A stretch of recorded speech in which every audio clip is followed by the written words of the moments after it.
Ek jalani operasi usai patah kaki. MU terancam rugi 100 juta pound lebih di akhir musim. Valverde siap diturunkan di derby Madrid. Neymar ngebet balikan tapi Barca ogah. Greg Wokolo kembali bela tindas. Sebelum kita sajikan berita sepak bola terbaru dan terkini, Football Lovers bisa subscribe dan nyalakan lonceng lebih dulu agar tak ketinggalan konten terbaru dari Starting 11 News. Kaos bola eksklusif merchandise Starting 11. Order sekarang, klik link di deskripsi.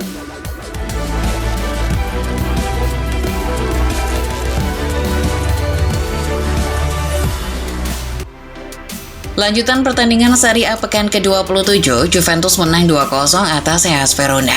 Gol Bianconeri dicetak oleh Kevin Thuram menit 72 dan Tunkoop Meiners menit 90. Tambahan 3 poin bikin Juve naik ke urutan 4 klasemen sementara Liga Inggris. Sementara dari Inggris ada lanjutan Piala FA yang mempertemukan Nottingham Forest dengan Ipswich Town. Hasil laga yang berakhir imbang 1-1 akhirnya dilanjutkan ke adu penalti. Forest berhasil menyudahi perlawanan Ipswich usai menang 5-4. Dengan begitu, Forest berhak melaju ke perempat final. Anthony Elanga CS akan menghadapi Brighton yang sudah lebih dulu lolos. Masih dari Liga Inggris, pencarian Arsenal terhadap direktur olahraga baru kabarnya sudah mencapai tahap akhir. Banyaknya rumor yang beredar kini mengerucut ke satu nama, yakni Andrea Berta. Dilansir Go, Arsenal sudah sangat dekat untuk mencapai kesepakatan dengan mantan direktur olahraga Atletico Madrid itu. Bahkan Fabrizio Romano sudah mengonfirmasi berita ini. Arsenal begitu menginginkan Berta, begitupun sebaliknya. Berta sampai menolak tawaran dari AC Milan demi bergabung dengan Arsenal. Dari London kita bergeser ke Manchester untuk melihat perkembangan dari pemain Manchester City, Nathan Ake. The Athletic melaporkan bek asal Belanda itu telah merampungkan operasi pada cedera kakinya. Ake dilaporkan mengalami patah tulang kaki saat City mengalahkan Plymouth Argyle di putaran kelima Piala FA. Dengan begitu, Ake diperkirakan akan absen cukup lama. Sang pemain pun menggambarkan kondisi ini sebagai situasi yang menyebalkan. Masih seputar Manchester City, Daily Mail melaporkan bahwa manajemen klub sedang terpukau dengan kinerja Cesc Fabregas di FC Como. Menurut laporan, City jadi salah satu dari sekian banyak klub top Eropa yang memantau situasi Fabregas di Italia. Mereka merasa bahwa Fabregas punya kualitas dan potensi yang besar untuk menjadi pelatih top Eropa. Meski Como sedang berkutat di papan tengah Serie A, kinerja Fabregas tetap menciptakan kesan positif bagi manajemen City. Bahkan City akan memasukkan Fabregas dalam list pengganti Pep Guardiola di masa depan. Bergeser ke Manchester United, klub yang bermarkas di Old Trafford itu akhir-akhir ini berhadapan dengan banyak masalah keuangan. Mereka bahkan memecat banyak karyawan demi menyeimbangkan neraca keuangan. Yang terbaru, United dikabarkan akan kembali menghadapi kerugian besar di akhir musim nanti. Seperti yang diwartakan The Sun, United akan kehilangan kesempatan untuk mendapatkan suntikan dana sekitar 80 juta pound jika gagal tampil di Liga Champions musim depan. Selain itu, United juga harus membayar kompensasi sebesar 10 juta pound kepada Adidas jika tak tampil di Liga Champions musim depan. Itu belum termasuk kerugian-kerugian lain. Contohnya, United akan kehilangan sekitar 25 juta pound hanya dari penjualan tiket laga kandang jika tak tampil di babak penyisihan grup UCL. Liverpool kabarnya tak akan mengeluarkan tenaga lebih untuk mencari pengganti Trent Alexander-Arnold jika sang pemain benar-benar hengkang. The Sun mengabarkan kalau Arne Slot meminta pada klub untuk mengikat bek muda bernama Connor Bradley dengan kontrak jangka panjang. Sang pelatih yakin Bradley adalah pilihan paling pas dan murah untuk menggantikan peran TAA di masa depan. Tak cuma itu, Liverpool juga berencana untuk menaikkan gaji Bradley. Tak tanggung-tanggung, kenaikannya mencapai 650%. Kini giliran membahas sepak bola Spanyol. Setelah kemarin Real Madrid sempat ragu dengan kondisi kebugaran Federico Valverde, kini pihak klub sudah memberikan update terbaru soal kondisinya. Dilansir beIN Sport, gelandang Uruguay itu dilaporkan sudah menjalani sesi latihan bersama skuad Real Madrid. Pihak klub mengkonfirmasi bahwa Valverde siap diturunkan untuk pertandingan leg pertama 16 besar Liga Champions melawan rival sekota, Atletico Madrid. Valverde kabarnya sudah lulus tes kesehatan dan dianggap layak untuk masuk skuad. Dengan begini, Real siap all out di leg pertama. Di sisi lain, laga lanjutan Liga Spanyol antara Villarreal dan Espanyol yang harusnya dilangsungkan dini hari tadi justru ditunda. Dilansir Football Espana, laga harus dihentikan karena masalah cuaca buruk. Beberapa jam sebelum kick-off sudah tersiar kabar bahwa wilayah Castellón ada potensi cuaca buruk hingga menimbulkan banjir. Namun, pihak penyelenggara tidak mengindahkan peringatan itu. Dan benar saja, beberapa menit sebelum kick-off, hujan deras pun mengguyur Estadio de la Cerámica. Laga pun ditunda di saat fans sudah memenuhi stadion. Keputusan yang tiba-tiba ini membuat sejumlah fans tandang marah. Maka dari itu pihak Espanyol akan mengganti biaya tiket yang sudah dikeluarkan oleh fans yang bertandang ke Cerámica. Masih berhubungan dengan klub Spanyol, Neymar yang kini sedang memperkuat Santos kabarnya ngebet banget buat balikan sama Barcelona di akhir musim nanti. Sang pemain bahkan rela mendapat gaji sekecil mungkin demi bisa bermain di Camp Nou dan menjaga peluang agar tetap bisa tampil di Piala Dunia 2026 bersama Brasil. Namun niat sang mantan tak disambut baik oleh klub. Menurut Football Espana, Neymar tidak masuk dalam rencana Barcelona musim depan. Neymar dirasa sudah tidak sesuai dengan profil pemain yang dicari Hansi Flick dan Barcelona, baik dari segi usia maupun kualitas. Bergeser ke Italia, ada si anak lanang Tijani Reinders yang baru saja teken kontrak baru dengan raksasa Serie A AC Milan. Dikutip dari Sempre Milan, Reinders telah menandatangani kontrak baru berdurasi 5 tahun. Itu akan membuatnya tetap di San Siro hingga 2030. Milan merasa bahwa Tijani adalah pemain paling penting di lini tengah. Klub bahkan menggambarkan Tijani sebagai jantung lini tengah Milan saat ini. Kakak dari Eliano Reinders ini pun senang dengan kesepakatan baru. Ia sudah menganggap Milan sebagai rumah kedua. Pelatih AS Roma Claudio Ranieri baru saja dijatuhi sanksi yang cukup berat dari UEFA. Menurut Football Italia, Ranieri didenda sebesar 20.000 euro menyusul pernyataan kritisnya terhadap wasit Tobias Siller yang memimpin laga Europa League antara Roma versus Porto beberapa pekan lalu. Menurut laporan, Ranieri kurang puas dengan beberapa keputusan Siller yang membuat Roma harus bermain dengan 10 orang. Ranieri menduga bahwa wasit bias terhadap tim tuan rumah Porto. Tuduhan itulah yang mendasari UEFA memberi sanksi kepada Ranieri. Masih dari sepak bola Italia, ada kabar buruk yang muncul dari Inter Milan. Pihak klub mengabarkan bahwa Federico Di Marco akan absen cukup lama akibat cedera otot saat menahan imbang Napoli pekan lalu. Menurut Football Italia, absennya Di Marco jadi kerugian besar bagi Inter dan timnas Italia. Sebab di bulan Maret kedua tim akan menghadapi beberapa pertandingan krusial. Inter akan menghadapi Feyenoord di Liga Champions, sedangkan Gliazzurri akan menghadapi Jerman di perempat final UEFA Nations League.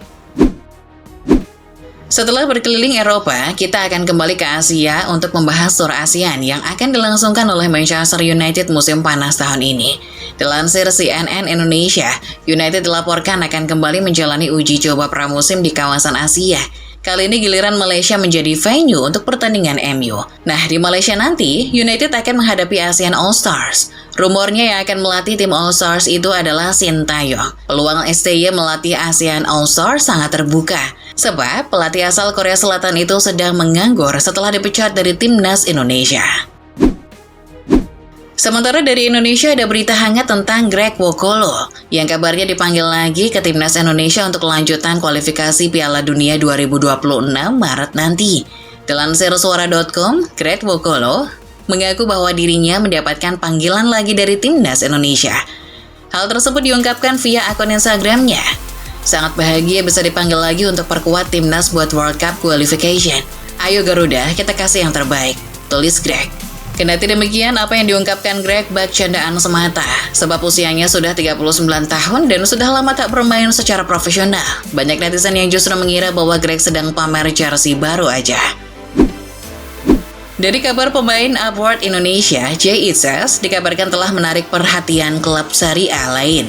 Selain Juventus, Bologna, Inter Milan, dan Torino, kini Itzes dirumorkan jadi incaran Udinese. Manajemen Udinese telah mengamati pemain bertahan timnas Indonesia itu untuk mengantisipasi beberapa pilar di lini belakang yang bisa saja pergi setelah musim 2024-25 berakhir.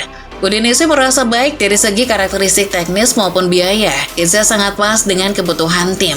Pendekatan sudah dilakukan, namun belum ada kesepakatan apapun, sebab Bang J masih mempertimbangkan proposal dari tim-tim lain. Kebijakan transfer Manchester United musim ini ternyata tidak membuat mantan pelatih mereka Ole Gunnar Solskjaer senang. Dirinya dikabarkan sangat kecewa dengan beberapa keputusan klub melepas beberapa pemain favoritnya. Dilansir Goal, pelepasan Scott McTominay ke Napoli adalah salah satu yang bikin Ole jengkel. Sang pemain terbukti cepat beradaptasi di Serie A. Ole yang melihat itu pun memberikan pendapatnya. Saya kecewa kami melepasnya karena ia penting di musim lalu. Ketika ia terus mencetak gol. Semangat dan pengetahuannya tentang budaya Manchester United juga penting, ucap Ole.